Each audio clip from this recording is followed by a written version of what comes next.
ஸ்ரீ குருபியோ நமக. அனைவருக்கும் நமஸ்காரம். இன்று புரட்டாசி சனிக்கிழமை. இன்று கோவிந்த நாமம் துதித்தால் துன்பங்கள் விலகும், சகல சௌபாகியமும் உங்களது வாழ்வில் வந்து சேரும். அதனால் அனைவரும் புரட்டாசி சனிக்கிழமையில் அவசியம் சொல்ல வேண்டிய கோவிந்த நாம மகிமையை சொல்லும் ஒரு தமிழ் துதியை நாம இந்த பதிவுல தெரிந்து கொள்ளலாம். அதற்கு முன் தெய்வ பக்தி சாதிக்காததை குரு பக்தி சாதிக்கும் என்பதை உணர்த்தும் திருப்பதி ஏழுமலையான் தொடர்பான ஒரு சம்பவத்தை பார்க்கலாம். இதை இந்த நன்னாளில் வேங்கடவனை வணங்கி ஒரு முறை கேட்டாலே அந்த திருமலைவாசன் நமக்கும் நிச்சயம் ஒரு நாள் மோட்சம் கொடுப்பார். பதிவுக்குள்ள போகலாம். ஒரு நாள் ராமானுஜர் திருப்பதி மலை அடிவாரத்துல சீடர்களோட இருக்க, அவள்லாம் சந்தேகம் கேட்க அதற்கு விளக்கங்களை சொல்லியிருக்கார். அப்போ ஒரு மோர் விற்கும் பெண்மணி மோர் வாங்கலையோ மோரு அப்படின்னு சொல்லி வித்துன்னு போயிட்டு இருக்கா. சீடர்களுக்கு மோர் சாப்பிடணும் ரொம்ப ஆசை வருது. ஆனா குருநாதர்ட்ட சொல்லறதுக்கு ரொம்ப தயக்கம். அதனால ஆசையை அடக்கிண்டு பாடத்துல கருத்தா கேட்டு இருக்கா. மோர்க்கார பெண்மணிக்கு இவாள்லாம் பாடம் படிக்கிறது தெரியல, ஏதோ பேசிட்டு இருக்கா அப்படின்னு நினைச்சுட்டு, ஐயா சாமி நல்ல மோரு, ஒரே ஒரு தடவை குடிச்சீங்கன்னா தெம்பா இருக்கும், உஷ்ணமெல்லாம் ஓடி போயிடும் அப்படின்னு சொல்லிட்டு மோர்பானையை இறக்கி வைக்கிறா. ஏற்கனவே சீடர்கள்லாம் பசியிலையும் அசதியிலையும் இருந்தாலையா, மோர்பானையை பார்த்தோன்னு இன்னும் வயிறு கபகபன்னு ஆகுறது.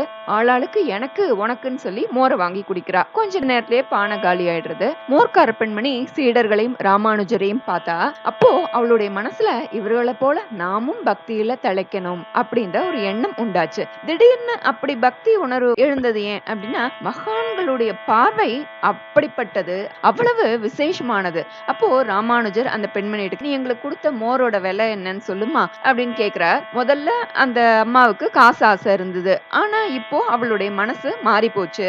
ராமானுஜரை பயபக்தியோட பார்த்துட்டு, எனக்கு காசெல்லாம் வேணாம் சாமி, அதை வச்சுட்டு நான் என்ன பண்ண போறேன் அப்படின்னு, காசுக்கு பதிலா பொருள் ஏதானு வேணுமா அப்படின்னு சீடர் ஒருத்தர் கேட்டார். ராமானுஜரை நமஸ்கரித்தாள் அந்த பெண். எனக்கு காசும் வேணாம் பொருளும் வேணாம், பெருமாளை அடையணும், மோட்சம் கிடைக்கணும், அதுக்கு ஏதானும் வழி சொல்லுங்க, சந்தோஷமா நான் போயிடுறேன் அப்படிங்கிறா. ராமானுஜருக்கு ஒரே ஆச்சரியம். எந்தவித ஆச்சார நியமங்களோ ஒரு சாஸ்திர ஞானமோ எதுவுமே அறியாத அவளுக்குள்ள மோட்சம் வேணும்ன்ற ஆசை எப்படி தோன்றியது? இதை ராமானுஜர் சற்றும் எதிர்பார்க்கல. சில நிமிடங்களுக்கு அப்புறம், கவலைப்படாதமா, உன் நல்ல குணத்துக்கு நிச்சயமா மோட்சம் கிடைக்கும், போயிட்டு வா அப்படின்னு சொல்றார். ஆனா அந்த பெண்மணி நகர்றதா இல்ல. உங்க வாக்கு பலிக்கட்டும் சாமி, அந்த மோட்சம் கிடைக்கிறதுக்கு வழியை காமிங்க, நான் போய் சேர்றேன். ராமானுஜர் சிரித்தார். பிறகு அவள்கிட்ட, நீ நினைக்கிறது போல மோட்சத்துக்கு வழி காட்டுறதுக்கோ இல்ல மோட்சத்தை கொடுக்கறதுக்கோ உண்டான தகுதி எனக்கோ இங்க கூடியிருக்கிற சிஷ்யர்களுக்கோ யாருக்குமே இல்ல. மேல அப்படின்னு இப்படி காமிச்சு, மேல திருமலையில இருக்கானே ஒருவன், அந்த ஏழுமலைக்கு சொந்தக்காரன், அவன் கிட்ட போய் கேளுமா, உனக்கு வேண்டியது எல்லாத்தையும் அருளுகின்ற தகுதி, கொடுக்கின்ற தகுதி அவன் ஒருவனுக்குத்தான் உண்டு அப்படின்னு சொல்றார். அதுக்கு பிறகும் அந்த மோர்க்கார பெண்மணி நகர்றதா இல்ல. அவ, அட சாமி, மேல இருக்கிற பெருமாள்கிட்ட போய் எத்தனையோ தடவை மோட்சம் வேணும் மோட்சம் வேணும் நானும் கேட்டுட்டேன், ஆனா அவர் வாயை திறந்து பதிலே சொல்ல மாட்டேங்கிறார், பேசவே மாட்டேங்கிறார் அப்படின்னு ரொம்ப கவலையோட சொல்றா. அப்படி இல்லம்மா, அவளுக்கு நிறைய வேலை இருக்கும், அத குறையா வச்சுக்கப்படாது, சொல்லப்படாது, நீ விடாம கேட்டுண்டே இரு, நிச்சயம் ஒரு நாள் மோட்சம் கொடுப்பார் பாரு, அதுக்குன்னு ஒரு நேரம் வரும். இல்லைங்க சாமி, உங்களைதான் நான் மலை போல நம்பின்னு இருக்கேன் அப்படின்னு சொல்றா.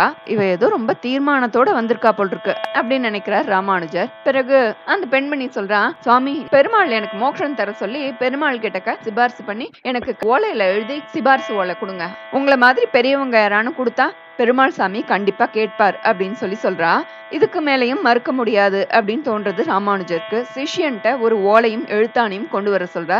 அவளுக்கெல்லாம் ஆச்சரியம், வியப்பு தாங்கல. குருநாதர் கேட்டபடி கொண்டு வந்து கொடுத்தா.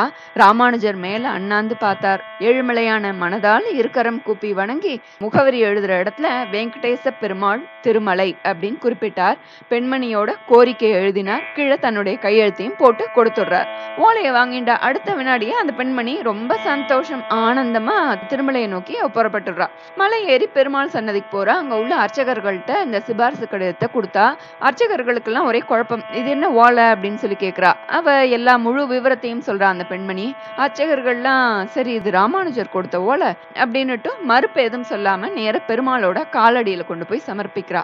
ஆம், ஸ்ரீ ராமானுஜரிடம் மோர்க்காரி பாடம் கற்கல, மோர் மட்டுமே கொடுத்ததற்கு கிடைத்த அற்புதமான பரிசு.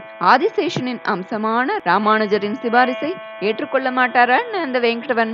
ஆம், பூரணமாக ஏற்றுக்கொண்டு விட்டார் அந்த திருமலைவாசன். வானிலிருந்து புஷ்பக விமானத்தை ஸ்ரீ மகாவிஷ்ணு தூதர்களோடு அனுப்பி மோர்க்காரியை வைகுண்டத்திற்கு அழைத்து வர செய்தார். உடையவர் உடையவர் என்று கொண்டாடுவதன் சூக்ஷ்மத்தை உணர்த்துகிற சம்பவம் இது. தெய்வ பக்தி சாதிக்காததை குரு பக்தி சாதிக்கும் என்பதை உணர்த்தும் சம்பவம் இது. அதற்குதான் மாதா பிதா குரு தெய்வம் என்கிறார்கள் ஆச்சாரியர்கள். ஸ்ரீ குருபியோ நமக. நாம இப்போ சகல சௌபாகியம் தரவல்ல வேங்கடவனின் தமிழ் துதியை பார்க்கலாம். வெங்கடரமணா கோவிந்தா கோவிந்தா, சங்கடஹரணா கோவிந்தா கோவிந்தா, சேஷாச்சலவாசா கோவிந்தா கோவிந்தா. பதியில் வாழும் பதியை நினைந்து பதிகம் பாட சீரோடு செல்வம் சேரும் வாழ்வு வரும். ஸ்ரீனிவாசன் நாமமே தேன்மதுரம், வெங்கடேசன் பாதமே சரணபீடம். வெங்கடேஷனே சரணம் சரணம், ஸ்ரீனிவாசனே சரணமையா. திருமலைவாசா சரணம் சரணம், திவ்யநாதா சரணமையா. ஏழுமலையானே சரணம் சரணம், எங்களை காப்பாய் சரணமையா. வெங்கடரமணா சரணம் சரணம், வடமலை ராஜா சரணமையா. வெங்கடேஷனே சரணம் சரணம், ஸ்ரீனிவாசனே சரணமையா. கோவிந்த நாமம் துதிக்கும் மனதில் சகல பாகியம் மலருமையா. கலியுக வரதா சரணம் சரணம், வரதராஜனே சரணமையா. திருமலைவாசா சரணம் சரணம், திவ்யநாதா சரணமையா. ஷாரங்கபாணி சரணம் சரணம், சக்கரதாரி சரணமையா. ஸ்ரீரங்கநாதா சரணம் சரணம், சஹஸ்ரநாமா சரணமையா. வெங்கடேஷனே சரணம் சரணம், ஸ்ரீனிவாசனே சரணமையா. கோவிந்த நாமம் துதிக்கும் மனதில் சகல பாகியம் மலருமையா. பார்க்கடல் வாசா சரணம் சரணம், பக்தவத்சலா சரணமையா. பத்மநாபனே சரணம் சரணம், பாப விநாசா சரணமையா. பத்மாவதி பதி சரணம் சரணம், பங்கஜபாதா சரணமையா. பாரின் அதிபதி சரணம் சரணம், பரமதேவனே சரணமையா. வெங்கடேஷனே சரணம் சரணம், ஸ்ரீனிவாசனே சரணமையா. கோவிந்த நாமம் துதிக்கும் மனதில் சகல பாகியம் மலருமையா. சாந்தஸ்வரூபா சரணம் சரணம், சத்தியவேதா சரணமையா. சர்வகாரணா சரணம் சரணம், சர்வரக்ஷகா சரணமையா. சப்தகிரீஸ்வர சரணம் சரணம், சங்கடம் தீர்ப்பாய் சரணமையா. ஸ்ரீமன்னாரண சரணம் சரணம், சகல காரணா சரணமையா. வெங்கடேஷனே சரணம் சரணம், ஸ்ரீனிவாசனே சரணமையா. கோவிந்த நாமம் துதிப்பவர் வாழ்வில் சகல பாகியம் மலருமையா. மங்களநாதா சரணம் சரணம், மாயவதேவா சரணமையா. மோகநாசக சரணம் சரணம், மோக்ஷகாவலா சரணமையா. மாமலை மணியே சரணம் சரணம், மாதவநாதா சரணமையா. மாசரு ஒளியே சரணம் சரணம், மாலே வண்ணா சரணமையா. வெங்கடேஷனே சரணம் சரணம், ஸ்ரீனிவாசனே சரணமையா. கோவிந்த நாமம் துதிப்பவர் வாழ்வில் சகல பாகியம் மலருமையா. கருணாமூர்த்தி சரணம் சரணம், கற்பக கணியே சரணமையா. கருட வாகனா சரணம் சரணம், கலியுக வரதா சரணமையா. குவலயநாதா சரணம் சரணம், குஞ்சித பாதா சரணமையா.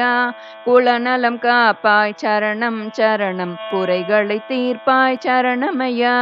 குலநலம் காப்பாய் சரணம் சரணம், குறைகளை தீர்ப்பாய் சரணமையா. வெங்கடேஷனே சரணம் சரணம், ஸ்ரீனிவாசனே சரணமையா. கோவிந்த நாமம் துதிப்பவர் வாழ்வில் சகல பாகியம் மலருமையா. வெங்கடேஷனே சரணம் சரணம் ஸ்ரீனிவாசனே சரணமையா. கோவிந்த நாமம் துதிப்பவர் வாழ்வில் சகல பாகியம் மலருமையா. கோவிந்த நாமம் துதிப்பவர் வாழ்வில் சகல பாகியம் மலருமையா. கோவிந்த நாமம் துதிப்பவர் வாழ்வில் சகல பாகியம் மலருமையா.